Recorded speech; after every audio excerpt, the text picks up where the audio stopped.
ഹൃദയത്തിൽ തൊട്ട് ഒരു നല്ല നമസ്കാരം. ഞാൻ മധുസൂദനൻ. ശാസ്താവിംഗ വ്ളോഗിൻ്റെ ഇന്നത്തെ വീഡിയോയിലേക്ക് എല്ലാവർക്കും സ്നേഹപൂർവ്വം സ്വാഗതം. ഊർപ്പഴശ്ശിക്കാവിൻ്റെ വിശേഷങ്ങളെക്കുറിച്ചുള്ള മൂന്നാമത്തെ വീഡിയോ ആണ് ഇന്നത്തേത്. നിത്യവെള്ളാട്ടമുള്ള ഒരു കാവാണ് ഊർപ്പഴശ്ശിക്കാവ്. ഇവിടെ എല്ലാ ദിവസവും ഉച്ചയ്ക്ക് തൊണ്ടച്ചൻ ദൈവത്തിൻ്റെ വെള്ളാട്ടം ഉണ്ടാവാറുണ്ട്. വെള്ളാട്ടത്തിൻ്റെ അപൂർവ ദൃശ്യങ്ങൾ കൂടെ ഇന്നത്തെ വീഡിയോയിൽ കാണിക്കുന്നുണ്ട്. എല്ലാവരും ഈ വീഡിയോ സ്കിപ്പ് ചെയ്യാതെ അവസാനം വരെ കാണുക.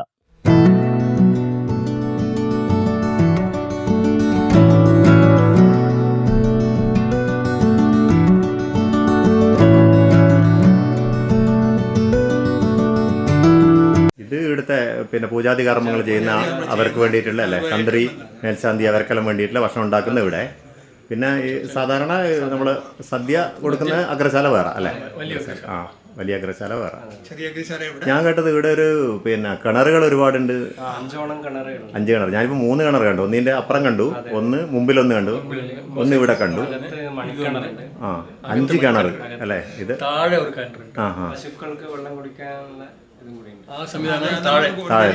ഒരു വലിയൊരു ഗോശാല സംസ്കാരം നടത്തിരുന്ന സ്ഥലമാണ്. ഇതിന്റെ മുകളിൽ വലിയ 10-200 പശുക്കള്. 2 കുളം അല്ലേ? 2 കുളം. അത് തന്നെ ഒരു പ്രത്യേകത. 3 കുളമുണ്ട്. ആറാട്ടുകുളം ഇവിടെ കുളിക്കാൻ ഇവിടെ മേലെ ഒരു കുളം, ആറാട്ടുകുളം. അതിന്റെ താഴെ ചെമ്മരം ഒന്നും കൂടി ഉണ്ട്. പുലവാലായ്മ വന്നവരൊക്കെ കുളിക്കാൻ വേണ്ടിയിട്ടുള്ള ആ ക്ഷേത്രത്തിന്റെ സാധാരണ ഒരു ക്ഷേത്രത്തിൽ ഒരു കുളം കാണാറുണ്ട്. പക്ഷെ അതാ പറഞ്ഞത് എല്ലാം കൊണ്ടും ഭയങ്കര പ്രത്യേകത. ഈ ബാക്ക് സൈഡൊക്കെ ചെന്ന് കഴിഞ്ഞാൽ കാണുന്ന ഒരു ഭയങ്കര ഒരു സ്പെഷ്യലാണ്. ആ ഒരു മരം, ആ ഒരു വലിയൊരു ആ മരത്തിന് എന്താ പറയാ, നമ്മളൊരു ഏച്ചിൽ മരം. രണ്ട് മരങ്ങൾ ഒന്നായി ഞാൻ അടുത്ത് ഫോട്ടോ എടുത്തു, പക്ഷെ പേരൊന്നും അറിയില്ല. അന്നേരം ആരും ചോദിക്കാനറിയില്ല. ഏച്ചിൽ മരം. പ്രത്യേകത. ആ മരത്തിന് ഈ അമ്പലത്തിന്റെ പേരുമായിട്ട് ഐതിഹ്യം കൂട്ടിച്ചേർക്കുന്നുണ്ട്. ഏറ്റവും പഴക്കമുള്ള അല്ലേ? അതായിരിക്കും. അതും പറയുന്നുണ്ട്. അല്ല, എല്ലാം കൊണ്ടും. കാരണം ഈ വില്വമംഗലം സ്വാമി വന്നു കഴിഞ്ഞെന്ന് പറഞ്ഞാൽ തന്നെ അതിനൊരു അസാധ്യ പ്രാധാന്യമല്ലേ അല്ലേ? ഈ കണ്ടോ, ചാണകം മെഴുകിയ തറയുള്ള ഈ ഭോജനശാല, അത് ഇവിടുത്തെ ഏറ്റവും വലിയൊരു പ്രത്യേകതയാണ്. മേശാകശാല ഒന്നും ഇടില്ല. നിലത്ത് ഇത് വായ വിരിച്ചിരുന്ന് പണ്ടത്തെ ആ സിസ്റ്റത്തിൽ തന്നെ ഭക്ഷണം നടക്കും.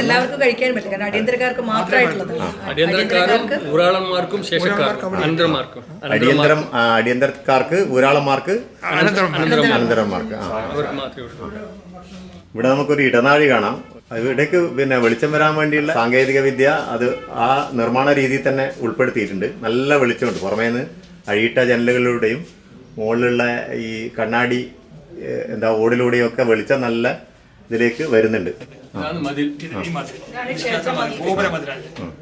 ഇത് ഇതാണ്ട ഈ ഒരു ഇടനാഴിയിൽ ഒരു ഭാഗത്ത് ക്ഷേത്രത്തിന്റെ പ്രധാന മതിൽ. ഇതിന് പറയുന്നത് ഭരണിക്കെട്ട്. ഭരണിക്കെട്ട് എന്ന് പറയുന്ന ഒരു പ്രത്യേക നിർമ്മാണ രീതിയാണ്. ഈ ക്ഷേത്ര വാസ്തുവിലെ ഏറ്റവും പ്രധാനപ്പെട്ട ഒരു നിർമ്മാണ രീതിയാണിത്. വളരെ അപൂർവം ക്ഷേത്രങ്ങളിൽ മാത്രമേ ഇത് കണ്ടിട്ടുള്ളൂ. ഇതൊക്കെ കാണാൻ തീർച്ചയായും ഈ ഊർപ്പഴശ്ശിക്കാവിൽ ഒരു പ്രാവശ്യം എല്ലാവരും വരണം. ഈ ഇവിടെയുള്ള ഉത്സവങ്ങളിലൊക്കെ പങ്കെടുക്കണം. ഈ പ്രത്യേകതകളൊക്കെ കണ്ട് മനസ്സിലാക്കണം. കെട്ടിലും മട്ടിലും ഇതിൻ്റെ ക്ഷേത്ര ചുറ്റുപാടുകളും എല്ലാം കാണുമ്പോഴേക്കും അപൂർവ വ്യത്യസ്തതയുള്ള ഒരു ക്ഷേത്രം തന്നെയാണ് ഊർപ്പഴശ്ശിക്കാവ്. ഇത് എടക്കാടിനും നടാലിനും അടുത്താണ് വരുന്നത്. അപ്പോൾ നമുക്കിത് ഇവിടെ വന്നുപെടാനൊന്നും അത്ര വലിയ ബുദ്ധിമുട്ടൊന്നുമില്ല.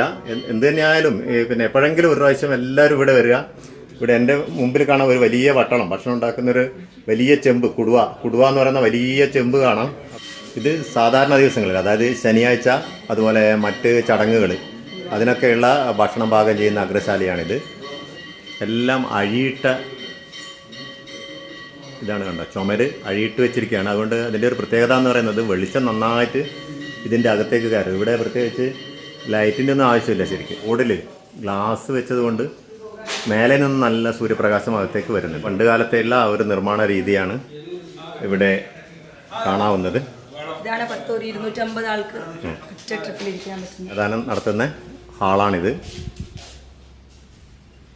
ഇത് കണ്ടോ, തേക്കാതെ വെച്ചിരിക്കുന്ന ആ ഒരു പാരമ്പര്യ രീതി അതേ നിലയിൽ തുടർന്നു പോകുന്ന ഒരു ഭക്ഷണശാല. കെട്ടുകൾ നമുക്ക് കാണാം. വലിയ മരങ്ങൾ അതേപോലെ തന്നെ ഉണ്ട്.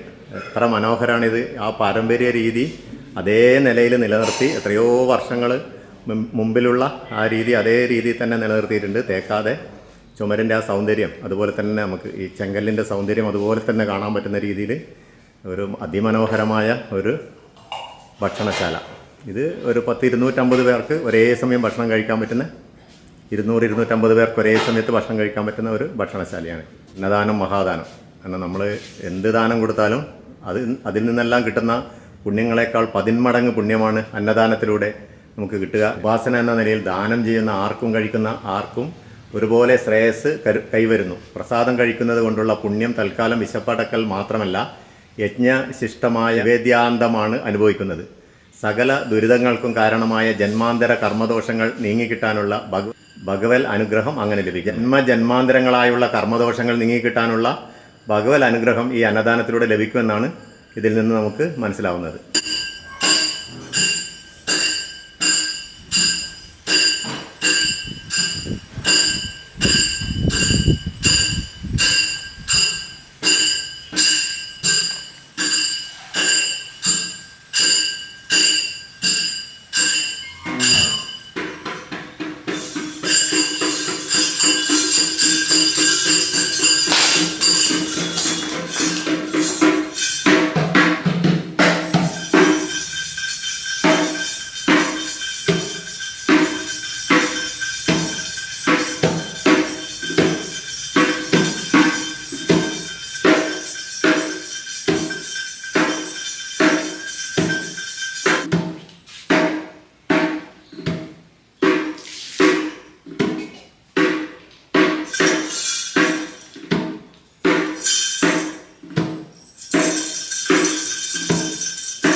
ഊർവശിക്കാവിനെ കുറിച്ചുള്ള വീഡിയോ ഇതോടെ തീരുന്നു. ഈ മഹാക്ഷേത്രത്തെക്കുറിച്ച് ലോകം മുഴുവൻ അറിയാൻ ഈ വീഡിയോ പരമാവധി ഷെയർ ചെയ്യുക. മറ്റൊരു വീഡിയോയുമായി വീണ്ടും കാണും വരേക്കും ഗുഡ് ബൈ.